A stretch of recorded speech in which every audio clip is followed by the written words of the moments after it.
has a preference to what they like. And, you know, I think for a certain man, they're into specifically trans, but not men. And I remember I interviewed Sydney Starr, who told me that she's not into gay men because she considers herself a woman. She only wants a straight man. Oh, hell no. I do not consider myself gay because there is definitely a difference between gay men and transgender women. We are totally different. There is a big difference, and I will explain. Gay men, they like other gay men. And me, I'm attracted to heterosexual men. I can't do nothing with a gay boy, but probably get my makeup done by them or have a few drinks and have fun and laugh. So I would say we don't really even live the same lives either. Like, I live my life as a heterosexual woman. I sometimes go to the gay parties just to have a little fun, maybe get drunk and stuff, because they are very funny. But, you know, I know where I came from. But like I said, I always felt like I was a girl, even when I was young. And I never considered myself to be a gay guy, ever. But people gonna say what they want to say. But to me, no, it's nothing. I don't consider myself gay at all. If you want to get technical, I'm a transgender female, heterosexual female. That's how I like to say it, if you want to get technical with it.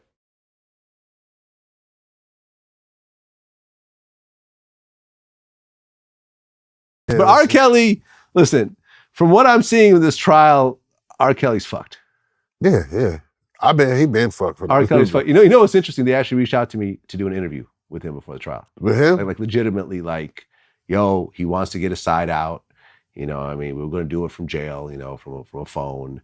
It was set up. We were setting up times and everything. And then the day it was supposed to happen, they just, you know, went silent. So it never happened. It would have been a big ass interview. That should have been huge. That would have been huge. But they actually reached out to me. I definitely would have watched that one. I mean, true story. I mean, I'm not lying about it. I mean, it is what it is. It may happen after his trial. Who knows? It's always funny to me how we have seen all these interviews and people that have slandered this man's name on one hand still want to interview him. Just like these employees and all these other individuals the government is using to facilitate their narratives. And we're not going to talk about the frivolous lawsuits they put upon this man and this record label, but we're going to say mute R. Kelly, go to the record label we say are enabling him, paying off these girls, and we're going to continue to let these record labels keep manipulating the storyline. Meanwhile, stupid people in my comments talking about, I must not think black women are victims. What kind of stupid ass shit is that? I live in the South, where I'm constantly reminded why we should stand up for our rights. Now, keep this in mind. So many people are fueled by hate towards Robert Kelly, they intentionally try to block my message when clearly what I'm saying is very obvious. What all these people are saying makes no sense. Now, I don't have to get on my platform and keep trying to say these people are lying. My position is just to show how they are not credible. So all the slow people, they ride through YouTube on the slow bus. Let's make this make sense for you. It does not mean that I have to harass, victim shame, or none of that to stick to my message when clearly what I'm saying is that you cannot use people who are not credible in a case, no matter how you feel about the defendant. So just keep that in mind as you continue to see these people fuck up their own case with all this corruption and misconduct. It's not somebody who has a reputation for the law, and it's great to see people in Chicago finally turning on him, but the ways that he was protected, that he was the grand marshal, the back to school parade, the Bud Billiken was it 2009? And this is to raise money for back to school supplies. Back to school, you know. These double-talking dummies are so funny. One minute they want to tell the public that Robert Kelly has done nothing for the black community. Then they jump right into this story talking about these fundraisers he's obviously had, which you can look up beyond what they spoke on. But this is the type of stuff that irritates me with this whole thing. When you point out how these people are full of shit, nobody wants to catch it. Congressional Caucus books him to sing. Tom Joyner booked him in the Winter Olympics. Oprah has never said a word about him. See how this fat ass bastard over here always like to name drop, but it's a whole lot of people that his stupid ass ain't said nothing about. And it's funny they mentioned the Olympics, cause where is Me Too with all these Olympians who have accused these people of covering up their abuse? But oh, as I have pointed out, these people wanted to target an individual, form these organizations to be funded, and we're just supposed to turn a blind eye because they say that all these people cannot be lying by piling up all these people who are obviously not credible. Make it make sense. A lot of people did not say a word. There's a long list of people. Either at all or until recently. Let me tell you something. Speaking of that long list, and I'm not going to be like Jim and name actual names. Oh, come on. But I'm not a mook, Jim. All right. But as a part of what I felt my responsibility was in having all of this access and visibility was to kind of bring people. I mean, we had the Time's Up situation where the black women in Time's Up came out in support of Mute R. Kelly. Right. Keep it 100. You started a hashtag. Other individuals started using that hashtag because they were targeting another individual, Harvey Weinstein, and you dumb motherfuckers got coached into coming out with this whole Mute R. Kelly thing. Never mind the Me Too to support victims, which should be your priority. No, you start this whole organization to put the spotlight on this individual in the industry like he is the only person in the industry with all these allegations. But prior to that, and what that took is another conversation, but prior to that, I had one-on-one conversations with black women in Hollywood and black women in music because folks were doing stories and things, and they wanted somebody, prominent black woman, to go on record and talk about him. So it's really hard for me to digest the ignorance these people spill out. But all these people needed a prominent black woman to come out and speak. Never mind the motherfucker you sitting with done spent a whole 20-some-odd year career talking about these same narratives. But we'll get to that in just a minute, because this motherfucker ain't shit. The one who would do it was Ava DuVernay. Yep. Yeah.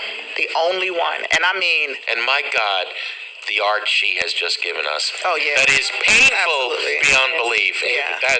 When they see us, oh my God, it hurts to watch every minute of it, and it's brilliant. See, this is why I can't take these people serious. Just like they wanted to attach themselves to Ava DuVernay and her docuseries with this surviving R. Kelly, we, the general public, should just bypass that. The whole point in her docuseries was to point out corruption about these young boys who were accused of heinous crimes, who were still locked up just like anybody else.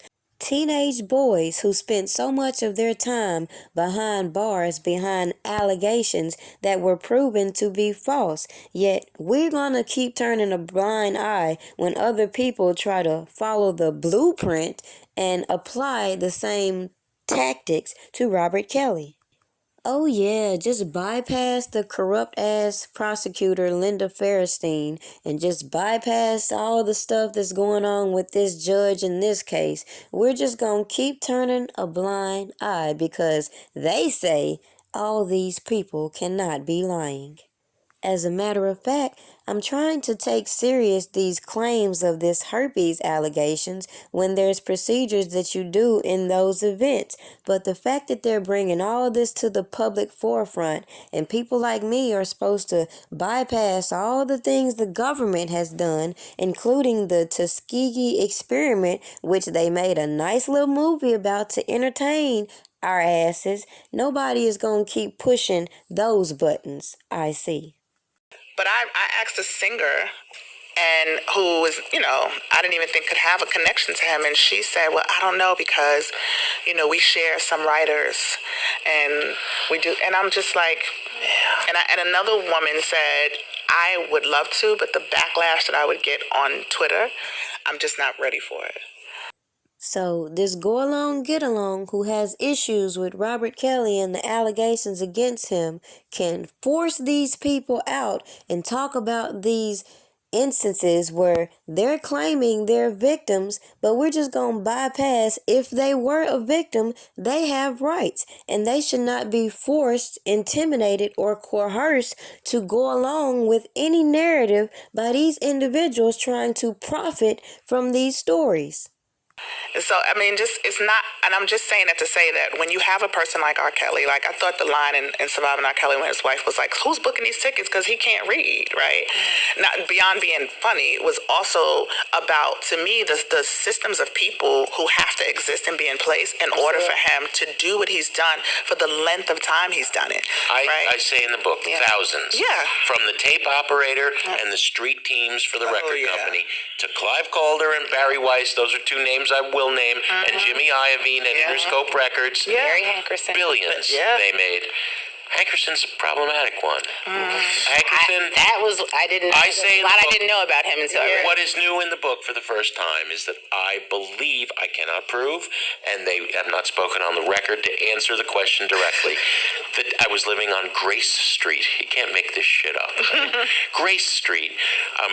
Transcribing an interview with Alicia Keys in which we talked about hip-hop. You think it was him that dropped it off? Yeah, I don't know who dropped it off to this day. I'm transcribing this interview. Go to your mailbox. Click. Was a male voice. And there was an unmarked 26-minute, 39-second videotape in an unmarked manila envelope. According to the defense during the trial, which people forget, it's ancient history, they have no memory. I was part, of this vast conspiracy with Barry Hankerson, who had a motive. He had hurt Hankerson's niece, Aaliyah, and Sparkle, who had a motive. He had hurt, was still hurting, may still be hurting to this day, Aaliyah's niece, Stephanie Edwards' niece, Rashona Landfair. Those are pretty good motives, right, to want to stop him. There was no conspiracy. I don't know how that tape came to my mailbox, and to this day, I was late. I could have bought the tape on the street a few weeks later. $10 VHS, $15 for DVD. Yep. And they were for sale at Tower Records. These are not the tape, but R. Kelly sex tapes. R. Kelly sex tapes featuring Montina Woods, a legal age dancer who sued him, and a girl who remains unidentified to this day. Yep. I think people don't realize that's why the book needed to be written. I didn't want to write this book, which my editor, Jameson Stoltz, who is my brother, dies every time I say this in public. I didn't want to write it because if I didn't have to write it, it would have meant I didn't know the names of 48 women whose lives he ruined. Exactly. I want to talk about the new Lizzo record. That's what I love to do, okay? So after all that jaw-jacking, this dude just says that after all these papers he done put out, all this research, all these books, all this information that has been distributed, he didn't even know these victims that he has been writing about. Make this shit make sense. So when I use my common sense and tell you all that I believe these people are violating the rights of not only Robert Kelly, but these so-called victims the government is now using to try to present this case of a RICO. But as we can see, besides trying to plant these stories about how he's a asshole boss or maybe a cheater, let's be logical. Where are the actual criminal actions that they're laying out? Continuously putting out stories through the media where he met this person at 13 or 14. Again, they have to prove any physical contact. And again, a lot of people bypass that in Chicago, the age of consent is 17. So if a girl travels over here and claims to be living at this location, you can't then turn around and use the law and say, well, the age of consent over here is 18. But this is the type of shit that I have been pointing out, and these people manipulating laws to push their agendas. Now, unfortunately, some people's lives are a lot better than others, so they can jump on the internet and ridicule people because we are not brainwashed and go with all the mainstream lies. But at the end of the day, let's make this make sense. If it wasn't for this same agenda that was targeting Robert Kelly coming forward publicly, I don't believe that people like Centoya Brown would have ever received their justice. You see, they always need to attach themselves to certain cases in order to look the part. But let's not bypass the fact this was a young girl, teenage girl trafficked that was locked up for all these years for finally taking revenge on the people that were abusing her, which is why I find it hard to believe if a 5-year-old girl over here can escape these kidnappers, and I'm supposed to listen to all these bimbos talk about how they were locked in rooms, even though constantly other people have made it known that there were no locks on the outside of the doors. I cannot take serious none of the stuff these Jane Does are saying, especially when they have been coached by prosecutors to lay out these stories in a way that they can make it look criminal. Period. So in conclusion, how you feel about Robert Kelly is on you. At this particular point, I don't really give a shit.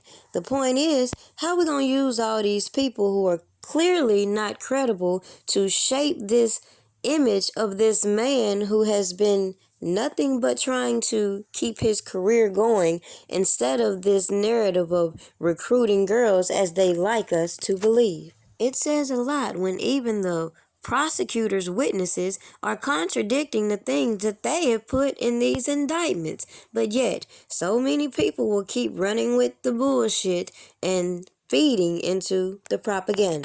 And don't forget to like this video, share it, and subscribe if you haven't already. Have a good day. The only thing I have left is my voice. And now I have to use it for my protection because they left me no choice. See, my work has nothing to do with my private life. So stay the fuck out of my business and tend to your own damn life. So go ahead, say what you wanna say about who I wanna date. But you won't say that shit to my face, cause you know it ain't shit to say. Next nigga bring me some dumb shit, it's gonna be a misunderstanding. Cause niggas that listen to dumb shit are niggas that be on that dumb shit. They need a life cause they ain't got no life, so they always conjuring up dumb shit. Blocking my path, they don't know the half and so they making assumptions. Just one do assumptions. Cost a man his whole career. Found guilty when you're innocent is the only test I fear. There is one thing that's for sure, and I wanna make this shit clear. I done lived my voice and represented my country for 31 fucking years. Damn it, I admit.